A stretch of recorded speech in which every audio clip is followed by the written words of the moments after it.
When you open Rise of Kingdoms, the first thing it wants from you is not your money, but to choose your civilization. That means you're entering a relationship with a girl who wants you for your personality, not whales. Welcome to the Ultimate Rise of Kingdoms Beginner's Guide, November 2024 edition. For today, in total, we have 5 major steps with 14 additional tips that make your ROK experience go from rookie to cookie. So stick around, because I'll bet you will find out about secrets that were meant to be kept as secrets. But since Daddy is so bad at keeping secrets, this video is no longer a secret. The hell did I just say? Step 1. The best starting civilization is China, and that's for many reasons. Reason 1, it offers you building speed necessary to upgrade your buildings and get to City Hall 25 as soon as possible. Number 2, it offers you action point recovery speed, which is very necessary for your grind and growth. And number 3, it offers you Sun Tzu, one of the best starting commanders in Rise of Kingdoms. Sun Tzu is very versatile. You can use him on the field in KvK 1, you can use him as your city's garrison, you can use him to chain barbarians, and his damage output is also very nice for early game. When you choose China, you will get dozens of his sculptures for free by completing main tasks. Step 2. Now that you know about your civilization, your main goal is to have your city hall upgraded to 22 and then to 25 as soon as possible. With City Hall 22, the game allows you to have 5 marches that you can send out to gather resources, fight barbarians and other players. City Hall 25 is important for many reasons.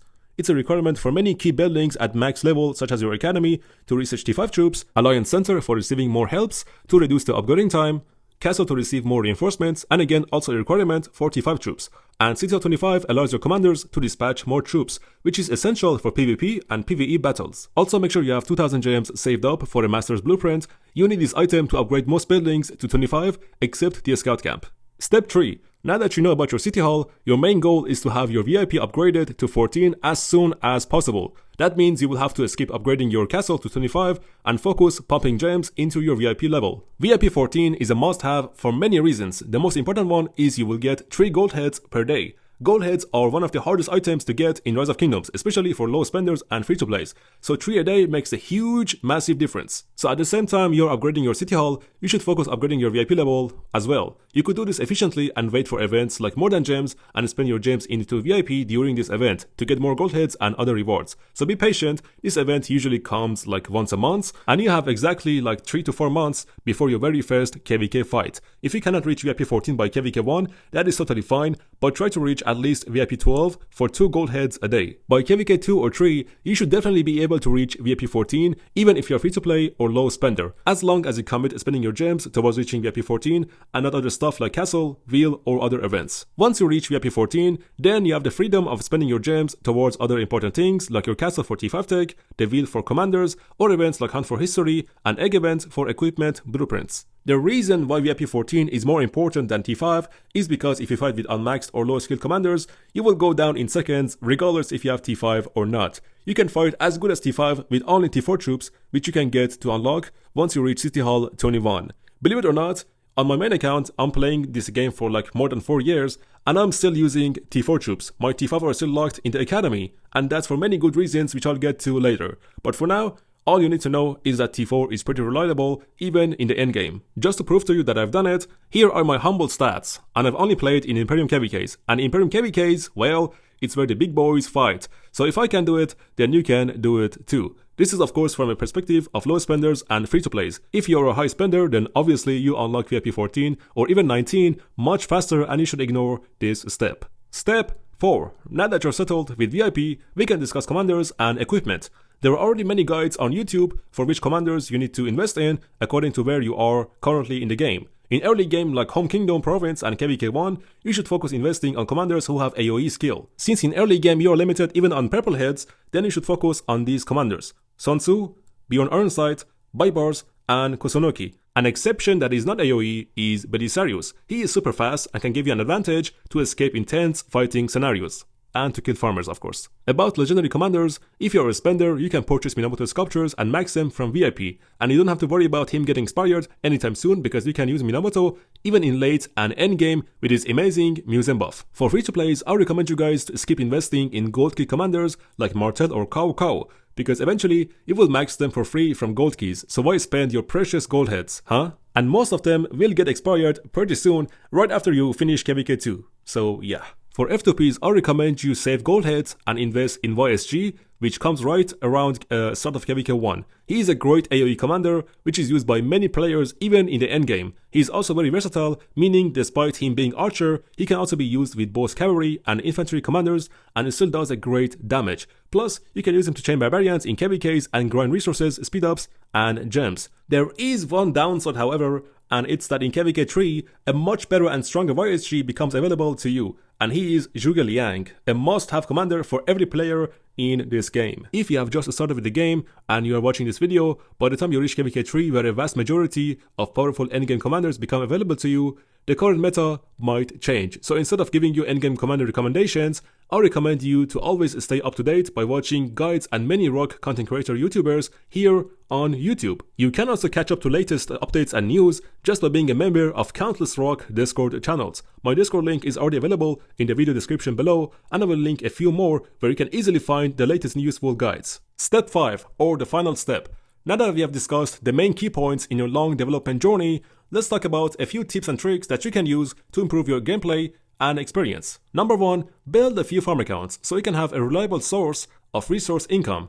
To do that, you can create a maximum of 2 accounts in each kingdom, so what you can do is, in the endgame, like Season of Conquest, you can create farm accounts in other kingdoms and migrate them to your current one using a single passport. I recommend having at least 2 to 6 farm accounts and more if you are using T5 troops. And you definitely want to have your farms upgraded to City Hall 25 in order to bring them into the KVK map later on in Season of Conquest. In KVK 1, 1 farm account should be enough, and you can build more as you progress further into the game. Number 2, skip upgrading your resource buildings to 25 on your main account. You don't need to waste extra gems by buying a master's blueprint just to upgrade your 16 resource buildings to 25. All you need is to have a single gold mine at 25 because it's a requirement for trading post building to be 25. The rest you can keep at 24 just like me, and instead upgrade them to 25 on your farm accounts to maximize efficiency. Number 3, for fighting on open field, not only you need resources, but you also need speed ups. And to save speed ups and to be efficient using them, you need VIP 15 and the France Civilization. Both these features offer you a whopping 70% healing speed, which is massive and saves you a ton of speed ups in the long run. Number 4, make sure you always have Alliance credits saved up so you can buy crucial items from the Alliance shop, such as Civilization Changer. In off-season, meaning when you are not in KVK, you want to have the Germany Civilization to maximize your recovery. And in KVK, you want to switch back to France to save speed ups. Number 5, in terms of equipment, always focus the ones that offer you health and defense stats. These are prime stats because they are rare compared to attack stat, which is abundant and you can get it from many ways. Again, there are many updated guides here on YouTube for equipment investment priority. In terms of formations and armaments, you need to focus only on 2 formations, Wedge and Arch. For most of your marches, you need the Wedge formation because it enhances the skill damage. For one of your marches, you need the Arch formation because it enhances the smite damage. And that march is Liu Che with either Alex, Scipio, or William Wallace. This is for later on in the game. So depending on your marches, focus the one formation that you already have the best march for, and then prioritize the next. For peacekeeping commanders, the ones that you use to kill barbarians, use triple line formation for faster march speed, and definitely don't invest in them, just get them for free from the daily travel. And for your farming commanders, use the line formation, again, don't invest. You don't even need to have armaments on the line formation, just the formation alone is enough. However, if you use T5, then try to prioritize having armaments that offer you gold gathering speed bonus. Again, don't invest, just get them for free from the daily travel.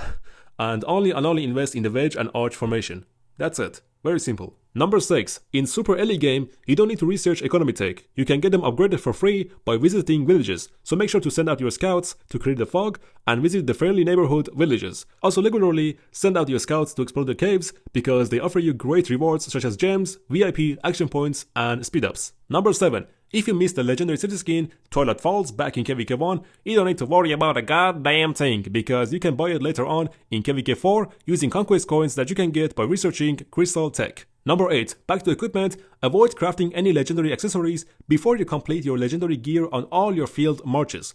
That is simply because accessories are far too expensive compared to other gear like helmet, chest piece, etc. Once you are done with that, then you can focus on crafting accessories, and the best ones are ring and horn, which you can buy in KVK 4, again using conquest coins. Number 9. About your gathering commanders, level 40 is enough. You don't need to upgrade them any further, and that's because you get all the necessary talents from the farm tree that you need, such as maximizing farming speed and siege march speed. And by the way, once your farm accounts are at City Hall level 25, change your civilization to Spain to maximize resource production speed. Number 10. Just as you should wait for modern gems events to upgrade your VIP, you should also wait for certain events to upgrade your buildings and technology, events that give you gems for upgrading to certain power. So be patient, take advantage, and be efficient. Number 11. Try to complete your expedition missions because they play a huge part in your development journey back in early game. They offer you a free legendary commander, 𝒟𝒹𝓊𝓇, that you get to max for free as late as the end of 𝒟𝒹𝒹𝓎, and that's for the majority of players. There is no way to max her faster because it all depends on how fast you progress into your expedition missions. However, you can still use her unmaxed on the field with commanders like Baybars, Sun Tzu, or Richard back in 𝒟𝒹𝒹𝓎, or 𝒟𝒹𝒹𝒆2 or even 3, but by then, for sure you have 𝒟𝒹𝓊𝓇 maxed. So finish your expeditions as soon as possible. Number 12. Always try to participate in community events that happen on the official ROK Discord, Facebook, and even Instagram accounts because they offer you a chance of winning extra rewards, and you don't want to miss them because they might be gems or even ROK merch. Number 13, and this one is very important, make your way up to be in the best alliance in your kingdom. Alliance plays a crucial key in your development, so always aim for top 1 or top 2 alliances. Once you progress further into the game, if your kingdom is totally dead, then aim for other good and active kingdoms to migrate to. You can find recruitment posters both in-game and on other platforms like Discord or Facebook. Just make sure you do the proper research on your destination kingdom before you decide migrating. And you need a deposit of 20,000 gems, which you will get back later after migration is done. Number 14, and the final tip, always do daily missions and events to maximize rewards. If you skip them once or twice, it's fine, but eventually you will fall behind. You are playing this game anyway, so why not play it the right way? And that's all the tips I have for you today. I hope you enjoyed and you picked up something new. As always, if you need further assistance, then feel free to reach out to me, to other players, and to other ROK content creators. We, the ROK community, are always there to help you guys, just as there was someone there to help us back when we needed it. You could say it's a cycle of good deeds and respect to fellow governors. Again, be sure to join my Discord, and I will see you very soon. Until next time, take care and peace!